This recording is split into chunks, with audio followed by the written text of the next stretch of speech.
Let's discuss the point बच्चे workman compensation reserve in the short video. मैंने बताया था आपको कि this point is a very important, तो इसे सेपरेट डिस्कस करने के लिए मैं ये शॉर्ट्स अपलोड कर रही हूँ। नाउ व्हाट इज दिस कि बैलेंस शीट में आपको workman compensation reserve is given 30,000। Workman compensation reserve means कि आपने वर्कर को कंपनसेट करने के लिए सेपरेटली 30,000 रखा हुआ है। अब मैंने यहाँ लिखा है कि ए बी सी पार द पार्टनर 2:2:1 उनकी रेशियो है। Whether this is a question of admission और this is a question of retirement और this is a question of the death, treatment आपकी सेम रहेगी, सेपरेटली कुछ भी नहीं करना। ना फर्स्ट है आपके पास नो इन्फॉर्मेशन गिवन, आपको कोई भी इंफॉर्मेशन नहीं दी, मतलब के कुछ ने कुछ नहीं लिखा कि वर्कर को कितने पैसे देने पड़ेंगे। तो आपने क्या करना, सारे का सारा 30,000 आपने डिस्ट्रीब्यूट कर देना है in the old profit sharing ratio. तो एंट्री आ जाएगी workman compensation reserve account debited to A's capital, to B's capital and to C's capital. How much is this? 30,000। इसे आपने 2:2:1 की रेशियो में डिस्ट्रीब्यूट कर दिया। अगर सेकंड इंफॉर्मेशन में वो कह रहा है workman compensation reserve liability is determined at 20,000, हमने साइड पे कितना रखा हुआ बच्चे 30। अब मुझे पे कितना करना पड़ेगा वर्कर को 20, यानी कि बाहर कम है, तो जो डिफरेंस है 10,000 वो हमारा क्या हो गया प्रॉफिट, मुझे देना 20 पड़ेगा, मैंने 30 साइड पे रखा हुआ था। अब 10,000 will be distributed in the old profit sharing ratio. तो entry will be workman compensation reserve account debited 30,000 to workman compensation reserve new आपने कितना रखना है 20। जो डिफरेंस 10,000 आया आपके पास वो आपने कहाँ पे डिस्ट्रीब्यूट कर देना है पार्टनर्स कैपिटल अकाउंट में, to A's capital, to B's capital and to C's capital in the old profit sharing ratio. Next information है अगर workman compensation reserve liability is determined at 40,000, अब रखा कितना हुआ है 30, देना कितना पड़ेगा 40, तो लायबिलिटी क्या हो गई बढ़ गई। तो जब लायबिलिटी बढ़ती है तो ये कहां पे जाएगी रिवैल्यूएशन अकाउंट के डेबिट साइड पे as a loss, then it will not be distributed to the capital account. तो एंट्री आ जाएगी आपके पास उत्तर revaluation account debit, revaluation account debited to workman compensation reserve 10,000 and 10,000। अब फर्स्ट केस में आपने बैलेंस शीट जब न्यू बनानी है आफ्टर एडमिशन और आफ्टर रिटायरमेंट तो वर्कमैन कंपनसेशन रिजर्व शो ही नहीं करना, वो सारा आपने डिस्ट्रीब्यूट कर दिया। अगर आपका सेकंड केस है तो workman compensation reserve balance sheet में कितने पे आएगा 20,000 पे, और अगर आपका वर्कमैन कंपनसेशन रिजर्व 40,000 हुआ तो आपका बैलेंस शीट में कितना शो होएगा बच्चे 40,000। हाँ जी। नेक्स्ट पॉइंट बच्चे ट्रीटमेंट ऑफ आईएफआर मतलब इन्वेस्टमेंट फ्लक्चुएशन रिजर्व। जैसे वर्कमैन कंपनसेशन रिजर्व हमने किसके लिए रखा था वर्कर को कंपनसेट पे करने के लिए, अब इसी तरह हम आईएफआर क्रिएट करते हैं एक प्रॉफिट में से, तो उसके लिए कुछ पैसे साइड पे रख लेते हैं कि जो आपकी इन्वेस्टमेंट है उसकी मार्केट वैल्यू क्या होती रहती है फ्लक्चुएट, तो उसके लॉस या प्रॉफिट से बिजनेस डिस्टर्ब ना हो उसके लिए हमने क्या क्रिएट कर लिया बच्चे आईएफआर क्रिएट कर लिया। ठीक है, अब मार्केट में वैल्यू जो है वो फ्लक्चुएट होगी तो उसका जो भी लॉस या प्रॉफिट है वो आपने कहां से कवर अप कर लेना है इन्वेस्टमेंट फ्लक्चुएशन रिजर्व से। तो how to treat it, again वही, चाहे एडमिशन का क्वेश्चन है, चाहे रिटायरमेंट का है, चाहे डेथ का है, ट्रीटमेंट आपकी सेम चलेगी। तो फर्स्ट पॉइंट मैंने लिया कि market value of investment is 1,00,000। अब बैलेंस शीट में आपको आईएफआर दिया हुआ 20,000 का, मतलब आपने 20,000 सेपरेटली रखे हुए पैसे। इन्वेस्टमेंट कितने की शो हो रही है 1,00,000 की। नीचे उसने कहा कि मार्केट वैल्यू इन्वेस्टमेंट 1,00,000 की है, मतलब कि नो प्रॉफिट नो लॉस, जितने की थी उतने की ही है मार्केट वैल्यू। अगर कोई लॉस नहीं हुआ कोई प्रॉफिट नहीं हुआ तो ये सारा आईएफआर किसको मिल जाएगा पुत्र पार्टनर्स को कैपिटल अकाउंट में in their old profit sharing ratio. तो यहाँ पे एंट्री क्या आ जाएगी IFR account debited to A's capital, to B's capital and to C's capital. ठीक है, 10 आपने 20,000 को डिस्ट्रीब्यूट कर देना है in the old profit sharing ratio. फिर वो बोल रहा है कि market value of investment is अगर 90,000, अब इन्वेस्टमेंट है कितने की 1,00,000 की, इन्वेस्टमेंट की मार्केट वैल्यू कितनी रह गई 90,000 की, तो 10,000 क्या हो गया आपका लॉस हो गया। अब 10,000 का लॉस मैं कहां से ले लूंगी इस 20,000 में से, 20,000 मैंने साइड पे रखा हुआ था 10 में ले लूंगी, तो बाकी जो 10 बचा वो कहां चला जाएगा आपका कैपिटल अकाउंट में। तो एंट्री फिर क्या बन गई आईएफआर अकाउंट डेबिटेड 20,000 आपने पूरा खत्म कर दिया। यहां से टू इन्वेस्टमेंट, अब जो इन्वेस्टमेंट है ना आपकी जो लॉस हुआ है उससे अपने रिवैल्यूएशन अकाउंट में शो नहीं करना, क्योंकि इन्वेस्टमेंट के लॉस को आप कहां से कवर कर रहे हो आईएफआर से। तो लॉस कितने का हुआ बच्चे 10,000 का, ये 10,000 आपने कवर कर लिया। अब रह कितना गया आपके पास 10,000, इस 10,000 को आपने डिस्ट्रीब्यूट कर देना है पार्टनर्स की कैपिटल अकाउंट में, to A capital, to B's capital and to C's capital. कितना 10,000, तो 10,000 को 2:1 रेशियो में बांटोगे तो यहाँ पे आ जाएगा 4,000 4,000 एंड 2,000, यहाँ भी बांट दोगे तो यहाँ पे आ जाएगा 8,000 8,000 एंड 4,000। ठीक है पुत्र। थर्ड केस है आपके पास market value of investment is 70,000।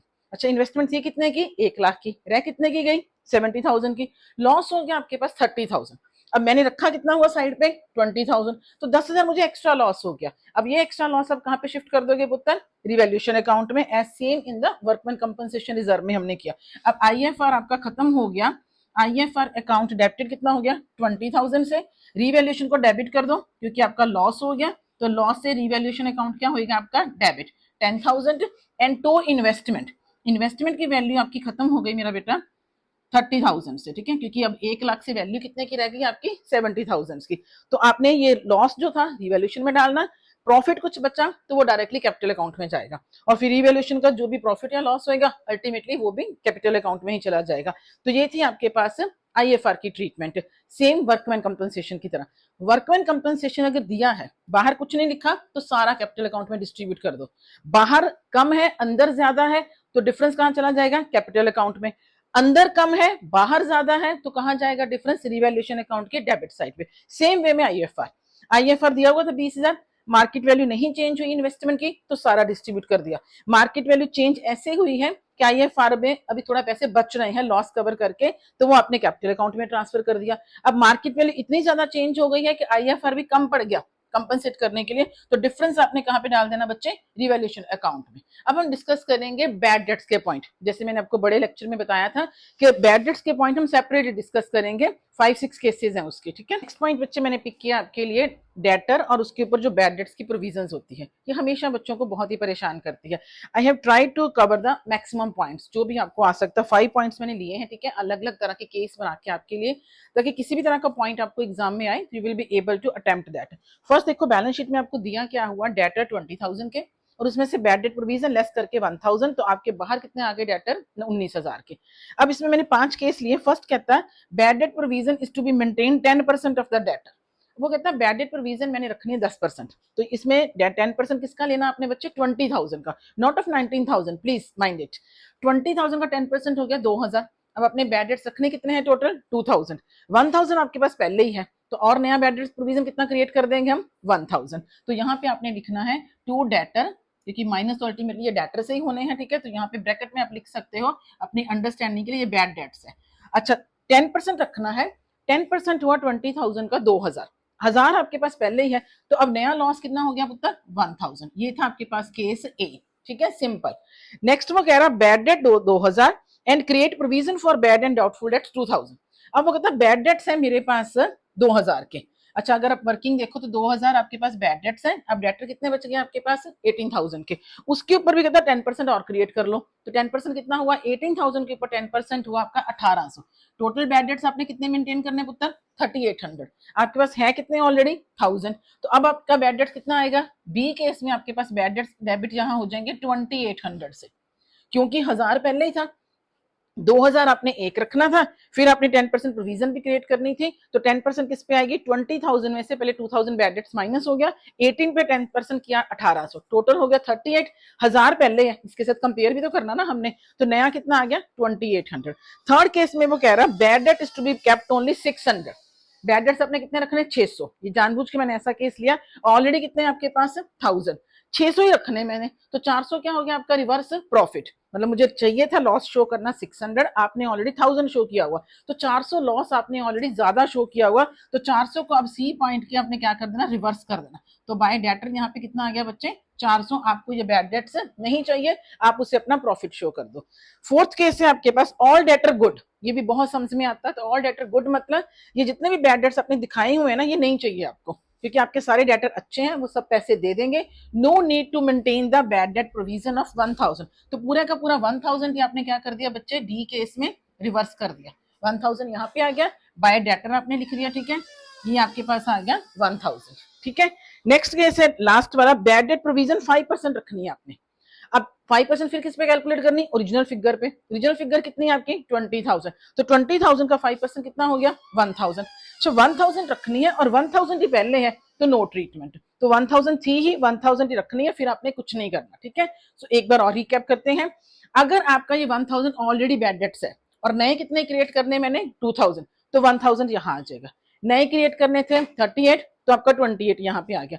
नए रखने हैं अब मैंने सिर्फ 600, तो 400 आपका क्या हो गया बच्चे, रिवर्स प्रॉफिट हो गया। नए मैंने रखने हैं ऑल डेटर गुड, मतलब मुझे बैड डेट प्रोविजन चाहिए ही नहीं, तो पूरे का पूरा 1000 आपका रिवर्स प्रॉफिट हो गया। फिर वो लास्ट में कह रहा है ऐसे कंफ्यूज करने के लिए कि bad debt is provision is to be maintain 1000 only, तो 1000 तो पहले ही है, तो फिर ये रिवैल्यूएशन अकाउंट में नहीं आएगा। अब ये 3 पॉइंट है जिससे आपकी गलती हो सकती थी, workman compensation reserve, IFR and the bad debt provision, उनको हमने तीनों को डिस्कस कर लिया है। इसके अलावा मुझे नहीं लगता कि कोई पॉइंट है जो आपको परेशान करेगा एडमिशन वाले चैप्टर में। नो एडमिशन आपका चैप्टर जो फुली तैयार हो गया, और वैसे भी ये तीनों पॉइंट जो डिस्कस किए हैं that is for admission as well as for retirement and as for the death. बाकी तो बेसिक ही है, ठीक है, आपके पास वो हमने बड़े लेक्चर में कवर किया हुआ है। अगर आपको कोई और डाउट हो या कोई पॉइंट परेशान करे तो यू कैन कमेंट सेक्शन में मुझे बता सकते हैं, मैं उसके ऊपर भी वीडियो अपलोड करूंगी। Thank you.